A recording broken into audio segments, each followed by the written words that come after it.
Okay, is everyone ready to learn today? Yes. Okay, so before we proceed, we can lead a prayer.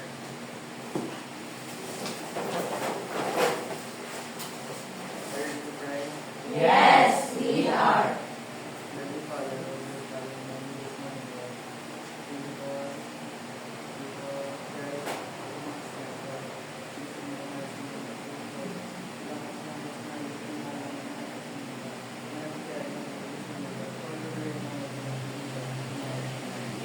Okay, so before we settle down, let's have a quick stretching first. Okay, so everybody, let's stand our hand forward, sideward, bend our knee out of our hips, bend our hips, and look around. Pick some pieces of papers or candy wrappers under your chairs. Okay, pick it up and slowly straighten our back and sit properly. Okay, so first I will be checking your attendance. So if you are present today, you will respond latitude. And if someone is absent, the president will say longitude. Okay, am I understood? Okay.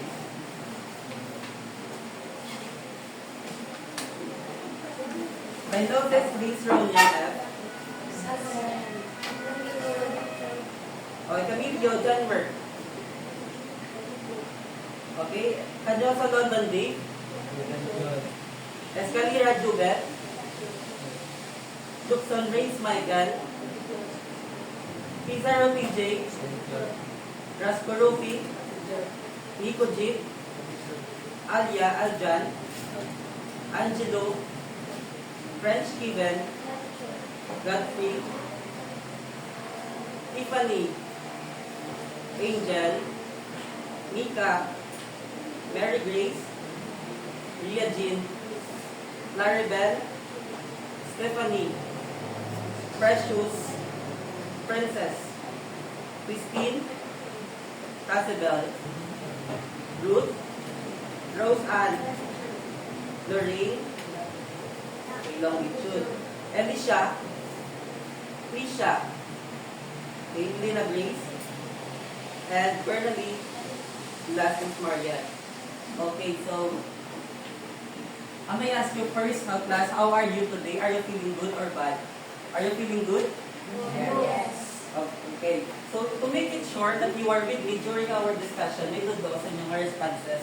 Okay, when I ask you, are you with me? You will respond yes na yes for you. Okay, when I ask you, are you with me? You will respond yes na yes for you. Okay, let's try. Group 1, are you with me? Yes na yes for you. Group 2, are you with me? Yes na yes for you. Okay, group 3, are you with me? Yes na yes for you. Okay, all of you, are you with me? Yes na yes for you. Okay, so now,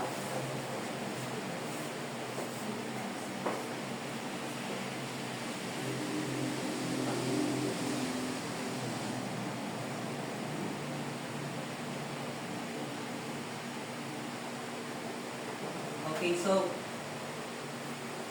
with the use of your fingers and hands, can you please rate from numbers 1 to 10, how are you today? Or how happy are you today? Okay, please raise your hands.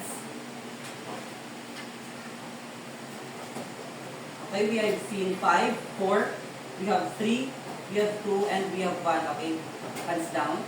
Okay, I hope that those 4, 3, or 2, and 1 will become 8, 9, and 10 after our discussion.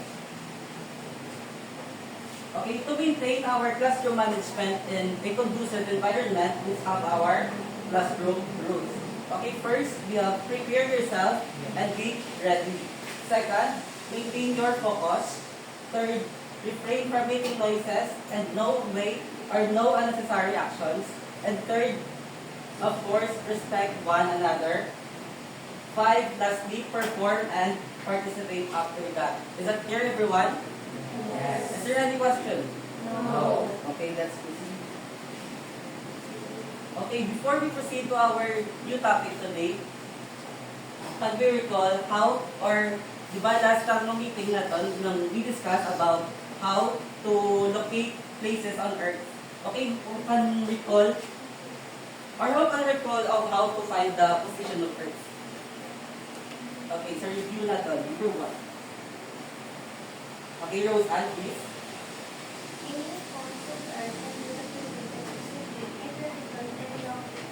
Okay, very good. So, now any point can be located through or with the use of latitude and longitude. Okay, who can give me the examples of tools that we use to find different places? Okay? Okay. Okay, very good. Map, another example.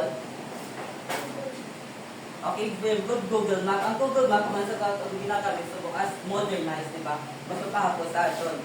So, especially sa mga place ba na hindi ka familiar. Okay, another example. Okay, very good. Globe again. We have also the satellite and the compass. Okay, before we proceed sa ating discussion proper, or I have prepared here a video presentation that can be or can use to convey your insights to our new lesson today. So all you need to do is to listen carefully and focus sa ating video.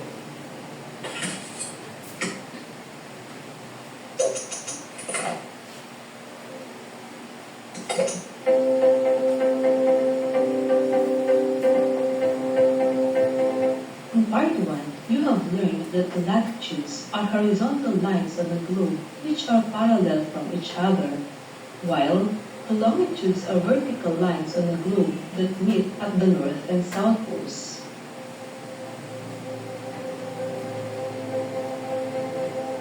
Now, let us locate places on Earth using coordinate system. Coordinate system is a method for determining and describing the location of places on Earth. It uses latitude and longitude to find the position of places on the globe. Let us find out the country that is located at the coordinate of 36 degree north and 137 degree east. The latitude is 36 degree north, while the longitude is 137 degree east. To locate the country, let us place the horizontal red line at 36 degree north and the vertical red line at 137 degree east. The point in which the latitude and longitude intersects is called a coordinate. A coordinate is the intersection point between the latitude and the longitude of a certain place to find its location. This is the coordinate of 36 degree north and 137 degree east. The country located at this coordinate is Japan.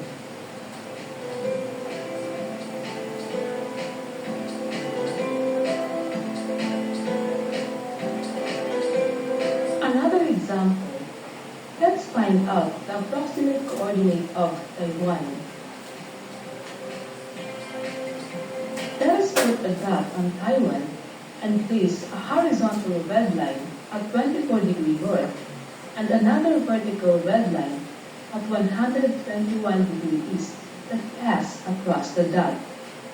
The dot is the intersection of latitude and longitude. Thus, the approximate coordinate of Taiwan is 24 degree north and 121 degree east.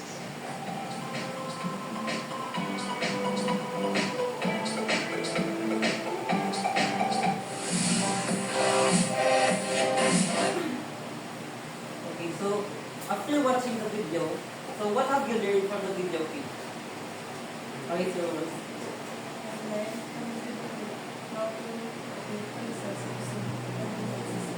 Okay, so sa video natin, ginpakita na how to locate ang places kuno. So, gamit ang coordinates. So, ang coordinates natin is the latitude and the longitude. Okay, question number 2. Which of the two will you locate and read first according to the video, the latitude or the longitude? Sino answer?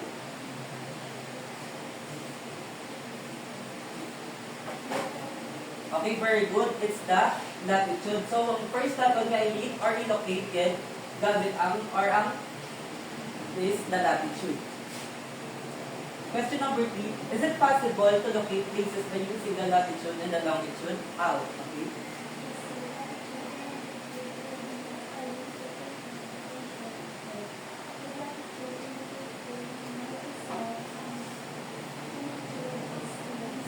Okay, so napakita sa pang video, is it possible to know na mag-locate sa some places, we will be using the longitude and the latitude.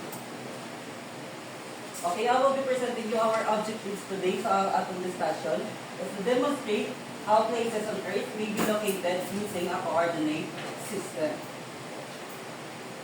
Okay, before we proceed to our groupings, I will be presenting you another video to have you idea para sa atong group activity.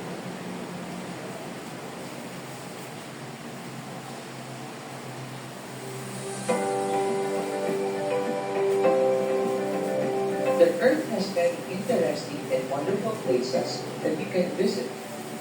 From the deep blue sprawling oceans to the vast and green fields and lush forests, you can get lost while wandering this amazing place. What would you do if you get lost? Will you ask for directions? That can be done indeed. However, if there comes a time that you have no one to ask, what will you rely on? A map would be must-have. It is a handy tool to aid you in going to different places you haven't been to. Now, the question is, how do you locate places on a map? In this video, you will learn about how to locate places on Earth using a coordinate system. At the end of this video, you should be able to demonstrate how places on Earth may be located using a coordinate system. Before the utilization of coordinates have been introduced, people in the old times used maps and globes to locate places on Earth. A map is a two-dimensional drawing that gives a symbolic representation of places that can be used on flat surfaces and are easily carried. The art or science of making maps is called cartography, and those experts of making maps are known as cartographers. On the other hand, a globe is a three-dimensional representation of the spherical shape of Earth. A unique feature of a globe is Earth's tilt with respect to its north and south poles. It also represents Earth's position relative to the Sun. Through time, both models have undergone modification to represent Earth better. A common feature of maps and globes is the presence of intersecting horizontal and vertical lines to form a Cartesian plane. These imaginary lines form a grid collectively known as the geographic coordinate system. The geographic coordinate system does not exist, but it was drawn as a numerical reference that determines the location of different places on Earth. Locating places on a map or globe uses these lines, which are represented as degrees, since it is assumed that the world is spherical. Most maps usually draw these lines apart at a 15-degree interval. There are two imaginary lines on Earth that are used to identify the ordinates of a place using a map, the latitude and longitude. It is very necessary to be familiar with the directions to correctly get the coordinates of a place.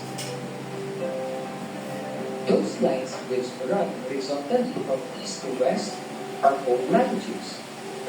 Latitudes are parallel to each other, hence the latitudes do not meet or intersect.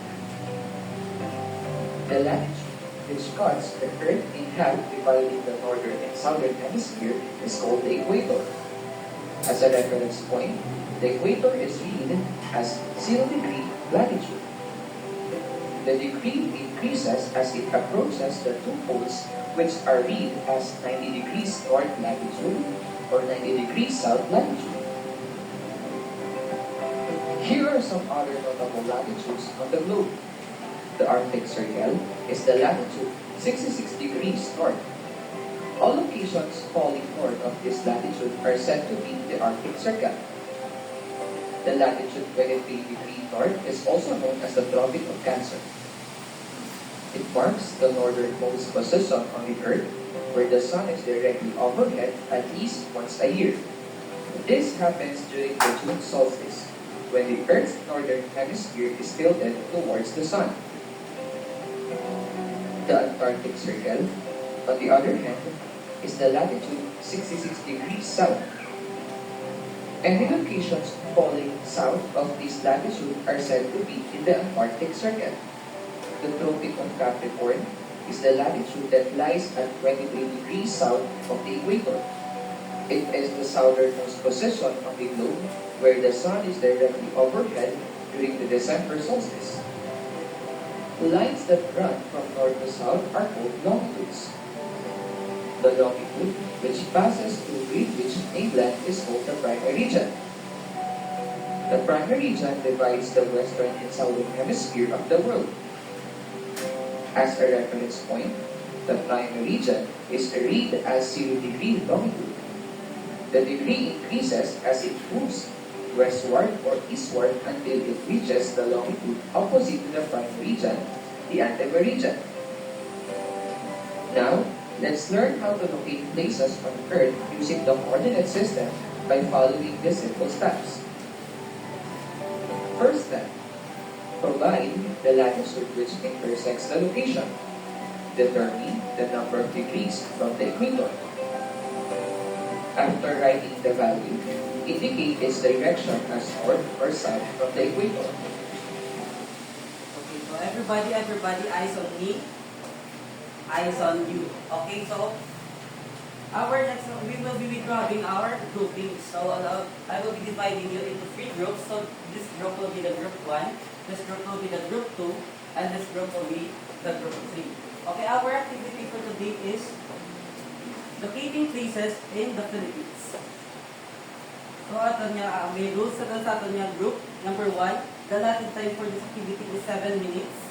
Number 2, the groupings will be pyro. Okay, ang mataang ginabako. This group will be the group 1, this group will be the group 2, and this group will be the group 3. Number 3, each group will be assigned with specific links in which you are going to mark on the map given with the latitude and longitude of the places. Number 4, chat or show the output of the activity to the class during the presentation of outputs. And lastly, to the learning task na upon completion, post the cartolina on the board. Okay, so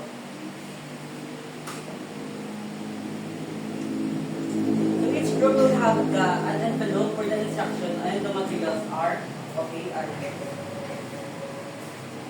So group 1.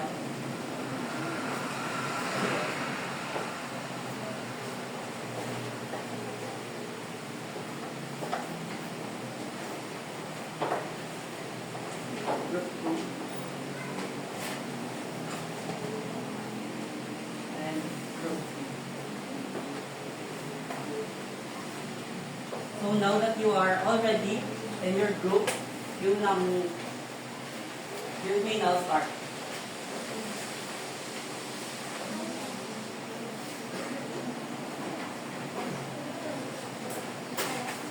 Okay, group, and when you participate in the group, please come in front. Come in front.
Are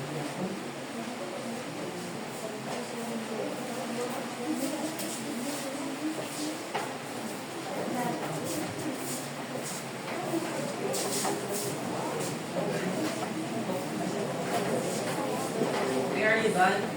Yes. So you may now present your work or poster output on the board. Group 1 on your group 1. Group 1 here. Group 2.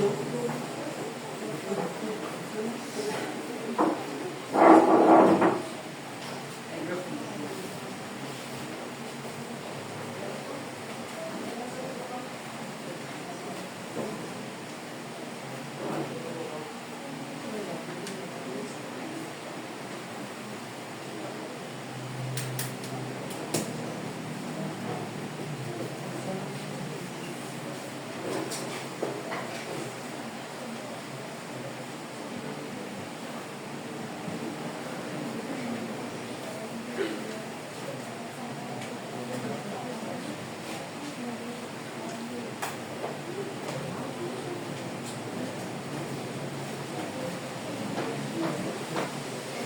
Okay, so now that every group tapos na ang work sa on the board.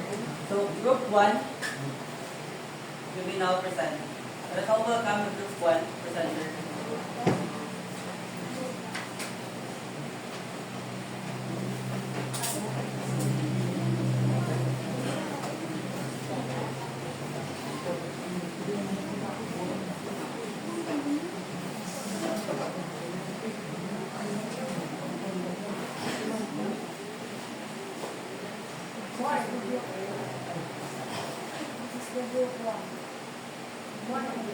Good morning, Sapa.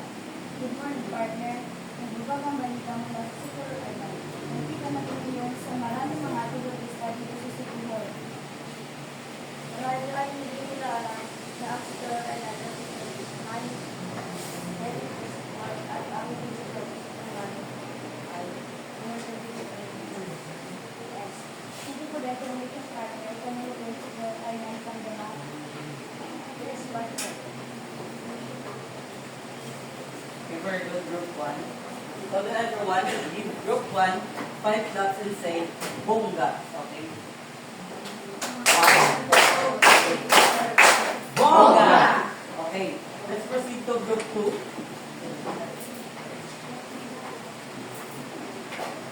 Good morning, everyone. Good morning, Sapa.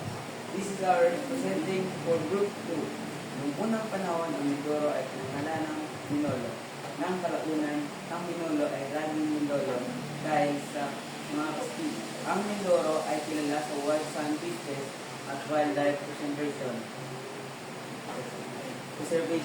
Mindoro's latitude is 13 degrees north and the longitude is 121 degrees east. Tignan natin ang mapa. Andito ang Mindoro. Ito tayo. Sundiin ang Mindoro at bukaan. As ang Mindoro. Because yung nasa dito is north. Okay, so very good, group 2. Everyone, let's give group 2 5 claps and say, Ina, yeah. Okay? Let's go. Ina, yeah. Okay, let's proceed to group 3 presenters.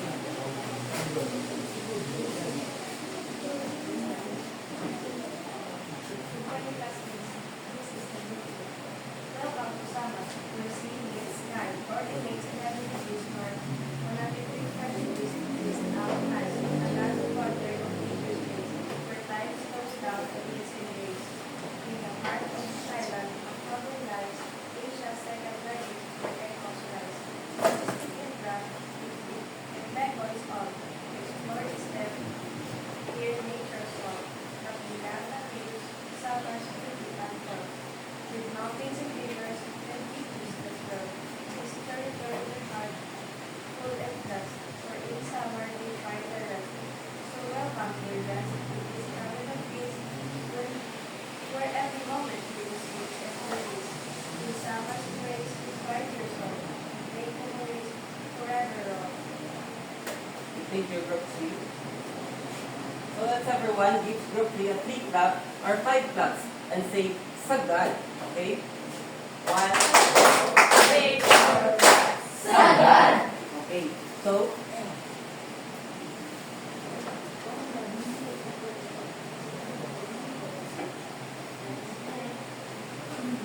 okay, let's check our groupings activity. First, we have the group 1. So, ang group 3, ang group 1, ang relocate natin ang places ang secure island. And ang latitude sa ating secure is 9 degree north.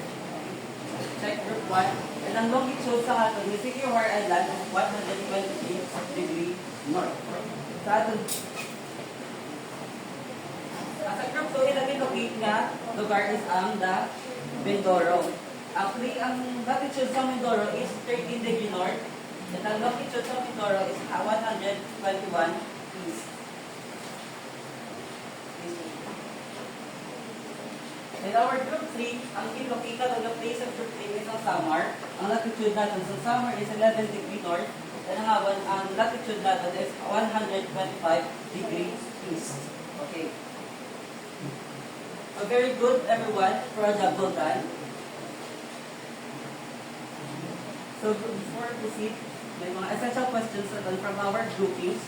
So number 1, what is the tool needed to locate places? Place 1. Okay, very good. Map. Isang essential natin yung tools para mag-locate sa atong place is ang map. So why do you have to know the latitude and longitude of the different place? Okay.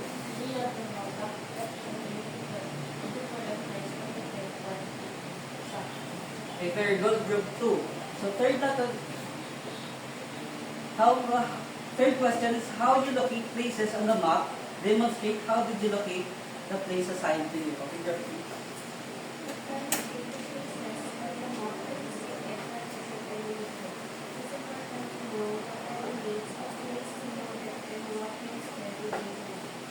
Okay, so malocate na rin ang places by using the map. Okay, so before or after sa ating activity, kabalo na kamo kung ano nga doon, or have you had an idea sa atong topic for today? Okay, so ang atong topic for today is all about the locating places using coordinate system. Okay, so there are traditional tools in locating places. So first is the, kasi na familiar sa akin ano nito? Yes, it is a map. So sino nakalantaw? Si Dora the Explorer. Okay, everybody, di ba? So ang si Dora, di ba, yung nagka-tourista. So ang information kung magkakata sa lugar, with nang kapin pa ko ang lugar, but dahil is familiar siya, ano ginatawag information na is now? Si Mr. The Map. Okay, so ang map is very essential para mag-locate sa aton nga places. The second one is the, what is it? Yes, it's a globe. So, sinabisin nyo ko may dream na maging traveler na diba? May mga dream destination kung in the future. Okay, si Rose Ann, kung gusto niya kung mag-travel sa Japan in the future. So, siyempre, diba, kung gusto niya mag-travel, kung locate niya, subong pala na locate na kung paano dito mag-ato sa Japan. So, let's move on to our coordinate system. So, what is the coordinate system? Sino makabasa?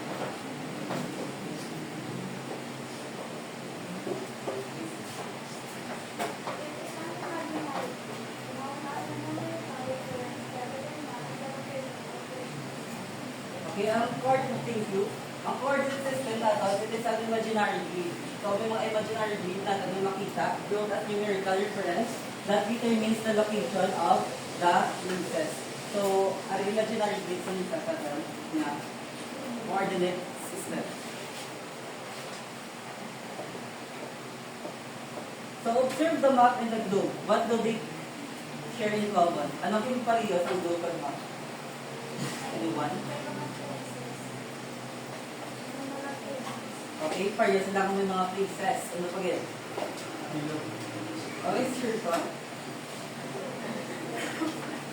So they both of them are made with horizontal and vertical lines will intersect with each other. Okay, dalawa sila or both of them, may mga leaves sila, may mga lines inside their dalag ng horizontal and vertical lines.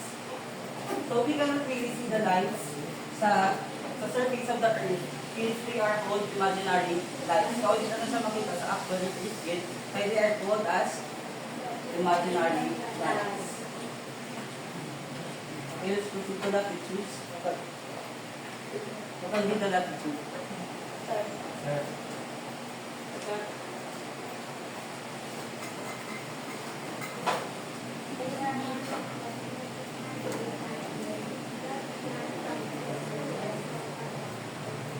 Okay, so ang latitudes, they are the horizontal imaginary lines that run from east to west of a map or a globe. So this is our the latitudes natin.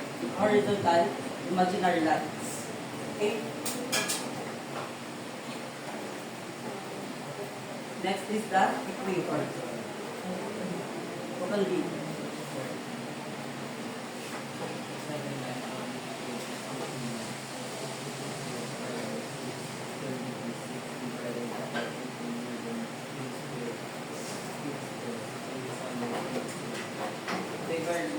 So ang equator is a starting line sa latitude which measures as or measures ang ato nga latitude. And ang ato nga equator may value sa latitude value as 0 degree. And it divides the earth into northern hemisphere and southern hemisphere. Okay, this is the notable latitudes. The importance of latitude. First, we have the Arctic Circle. It has the latitude of 65.5 degrees north. We have the tropical circle, which has the latitude of 23.5 degrees north. And ang ato nga equator, naman niya ang latitude value sa ato equator is 0 degree. Ang ato tropical circle, we have the latitude of 23.5 degrees north and south. And the Arctic Circle is 66.5 degrees south. Okay. Now to find out that we really know how to locate the latitude of the places, we have to find the latitude of the points. So where the diagram? Okay, go can answer to number 1. Sa point 1, what is the latitude of point 1? Anyone? Okay, very good. It has the 45 degree north. Number 2, number 3. Okay, very good. It has the 30 degree north. Number 4. Okay, ang ato yung number 4 sa point 4 nato, it has the 40. Para makita sa ato niya latitude. Ang area ng latitude has the 15 degree north. Number 6, the point 6.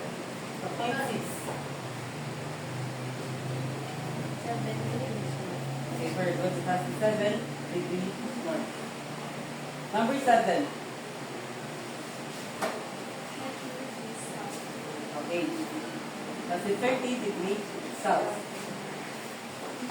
And number 8.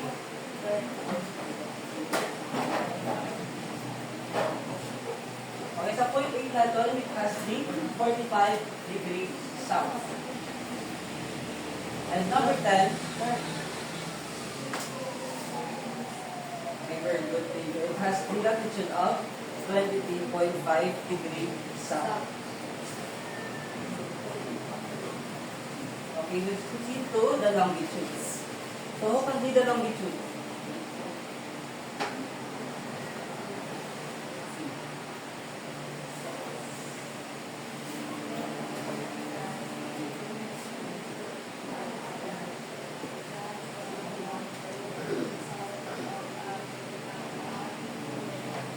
Okay, very good. Thank you. So, ang longitudes na doon, they are the vertical imaginary lines that run from the north to south of a map or globe. So, ang longitude na kanina, nagapa horizontal, ang atong longitude subong nagapa vertical. So, area nato niya, longitudes. Okay? Okay, next is the primary blend. Can read the primary blend.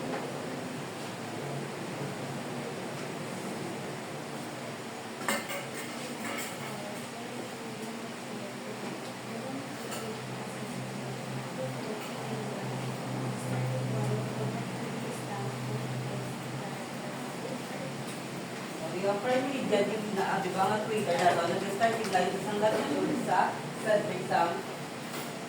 So, dito rin makita din ang ato ng equator. So, ang platong primary dyan naman, makita ko sa as starting point ang ato nga longitude sa babaw.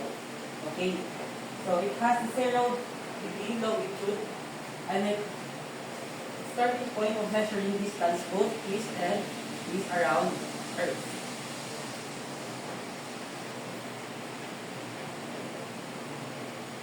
So kanina yung importance of longitude.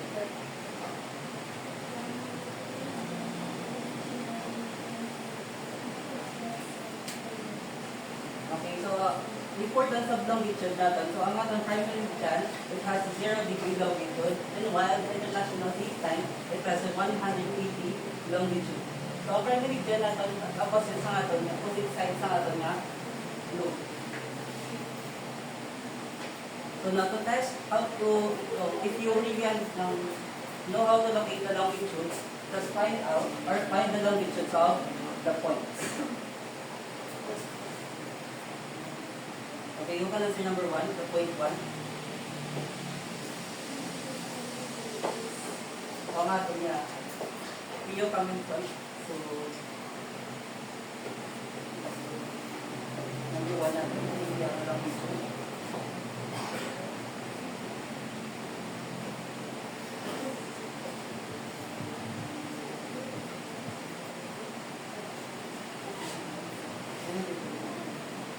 Okay, so number 2 na it has 52 rows and ang ato niya longitude sa ato niya point number 2 is 15 degree east. Okay, who can come in front?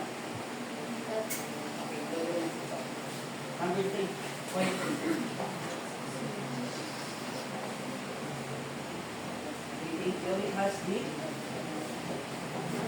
45 degree east. Number 4.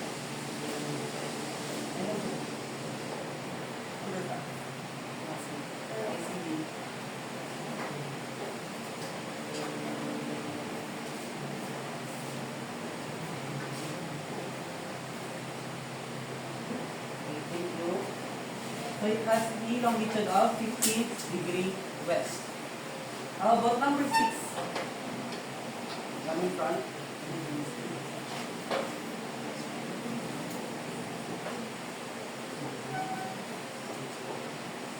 Okay, very good. It has 15 degree is ang ato niya point number 6. Ang point number 7, o kanyang 2.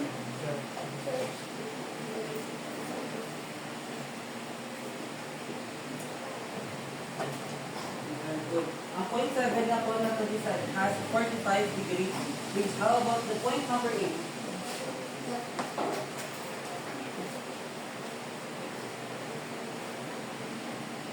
Very good. Ang point 8 na to, it has a 60 degree west. How about number 10?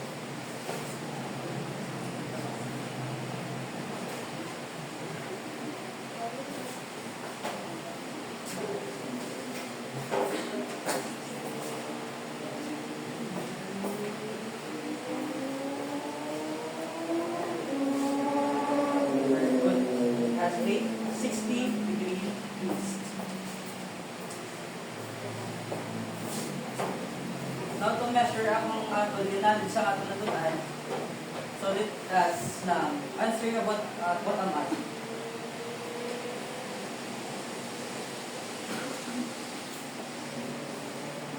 Okay, number 1, you can read the answer.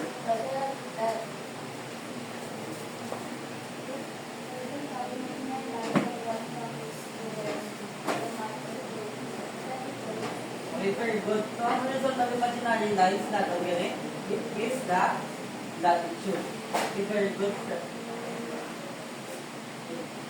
Okay, number 2, can read the answer.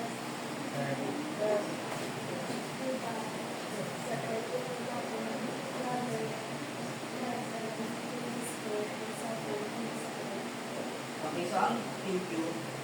Okay, very good. So ang divides out of Earth from northern hemisphere and southern hemisphere is the equator. Number 3.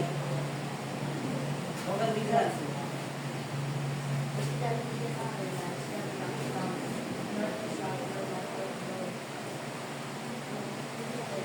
Okay, very good. So ang vertical imaginary lines natin na nag-run from south of a map or globe is the longitude. Okay, number 4 ang difference.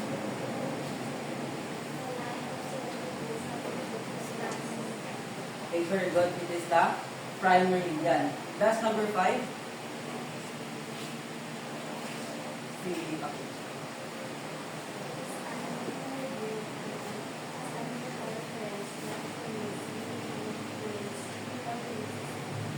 Okay, number 5 is the coordinate system. So,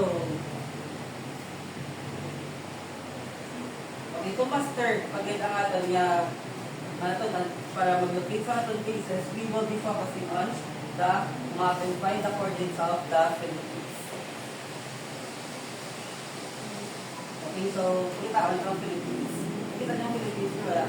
Kaya ang Philippines. So, ang longitude sa aton Philippines is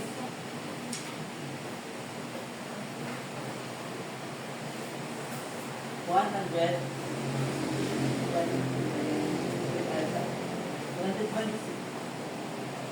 degree north. And ang aton nga longitude sa aton yung Philippines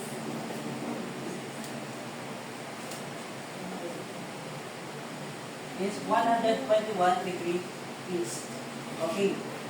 So, ang coordinates of the Philippines natin, ang longitude sa ating Philippines is 14 degree north, and ang longitude sa ating Philippines is 121 degree north. So, always remember to mention first the latitude before and then follow the longitude. So, probably ang ating coordinates ng Philippines is 14 degree north and 121 east.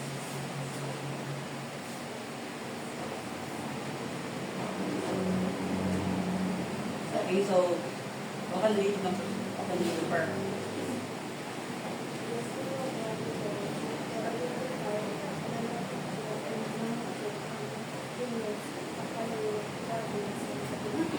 Okay, so using this diagram, so we will be identifying the latitude and the longitude sa the following provinces sa Philippines. So number 1 is sa Pangasinan. Open cabinet front para mag-identify sa mga long latitude.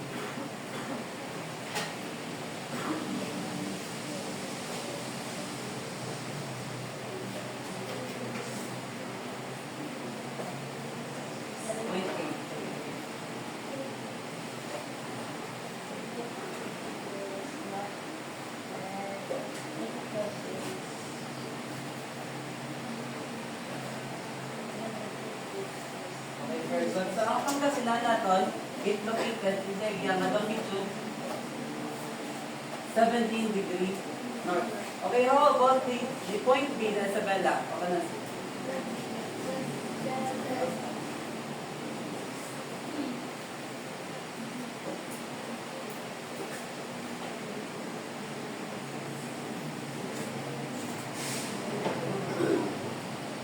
Okay, very good. So, ang atong point B, located in yung north, yung latitude as the 18 degree north. How about the point C, the Bohol?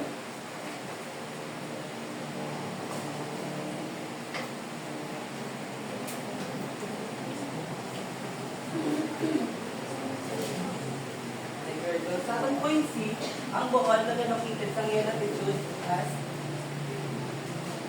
10 degree north. How about the point C na po? Point D, sorry, the north. Okay,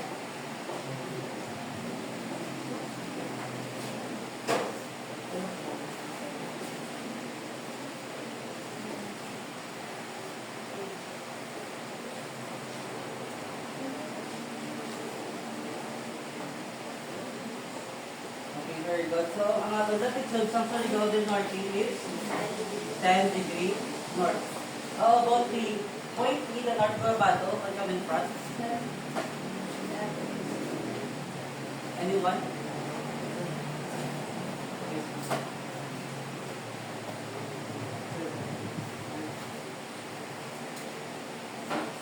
Okay, very good. Thank you. No?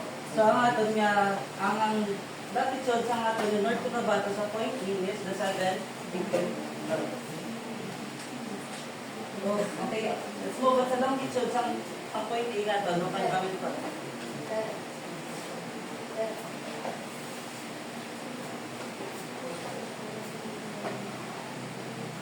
very good. So, ang aton nga, longitude sa aton point A is 120 degrees. Sa aton nga point B.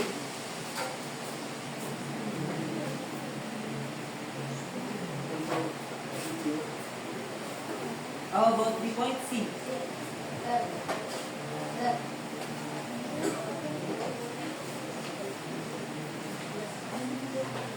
Very good. So, ang aton yung point C is located sa iyang longitude as the 124 degrees east. How about the type?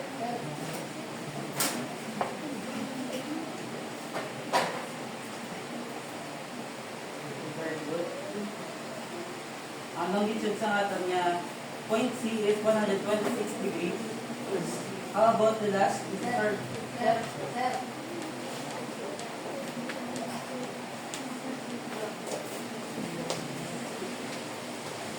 Okay, very good. It has a 125 degree east.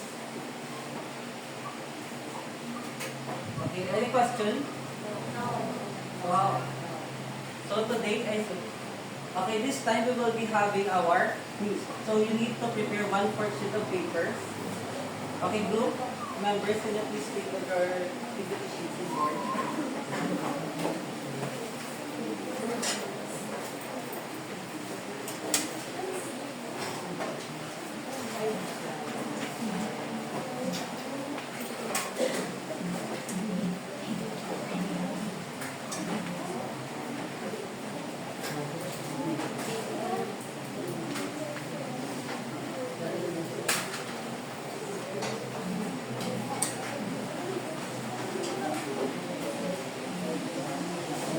Are you ready?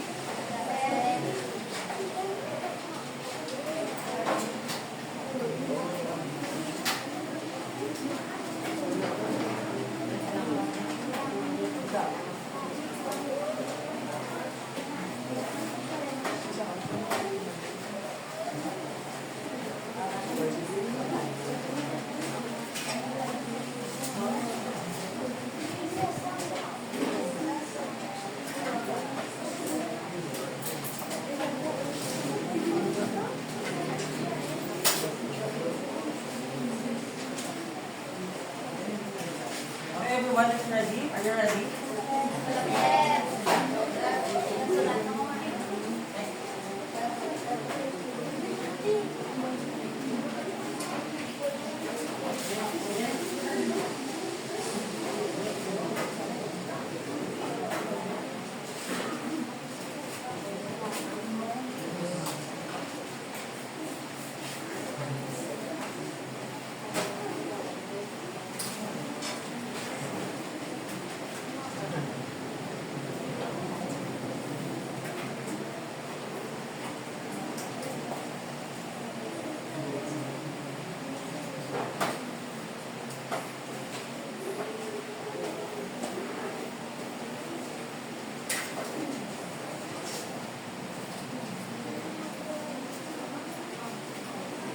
Are you ready?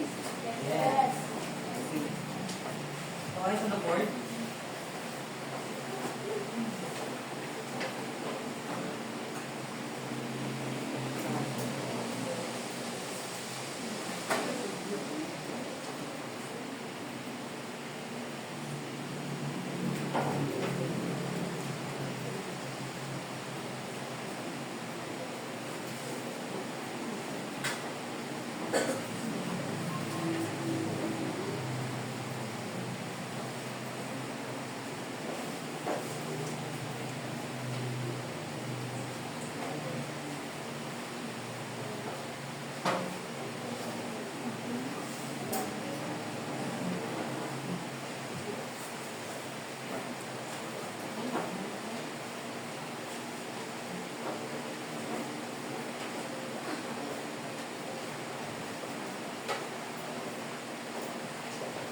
Are you done? Yes. Okay, let's check number 1. Okay, so what is the latitude and longitude of the point? C. See what is? Okay, that is C, 45 degree north and 15 degree east. How about number 2? Okay,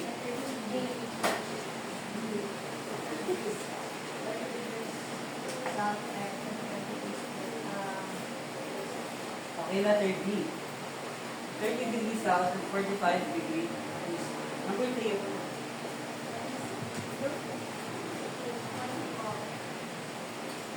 Very good. Number 3 is the point is latitude and longitude of 15 degree north and 75 degree east is the point 4. Number 4. Okay, so what is the longitude of point 8? Answer is 15 degree west. Number 5.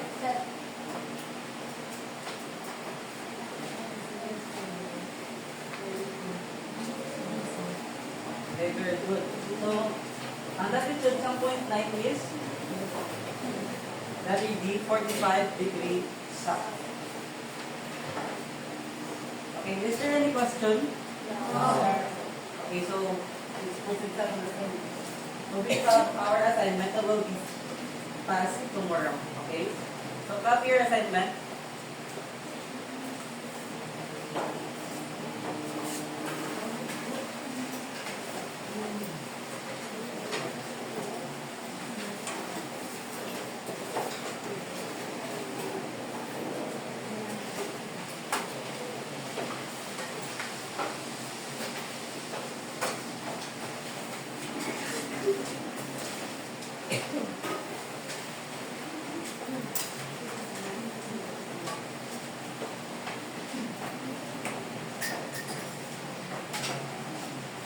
So are you done, class?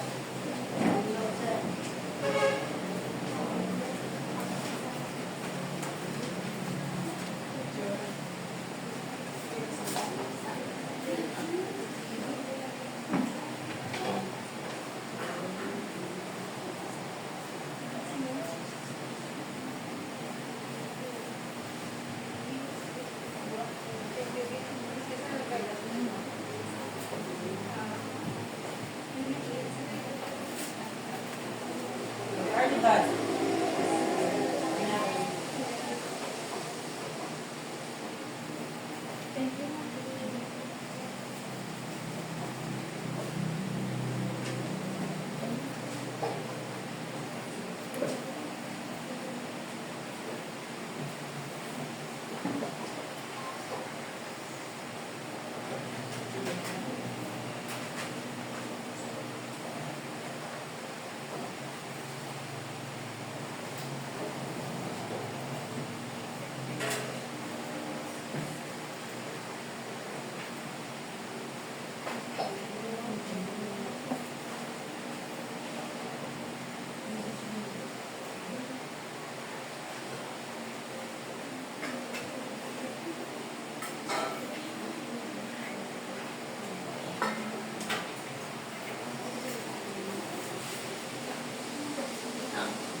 Everybody done? Yes. Okay, so thank you. Goodbye, class. Thank you.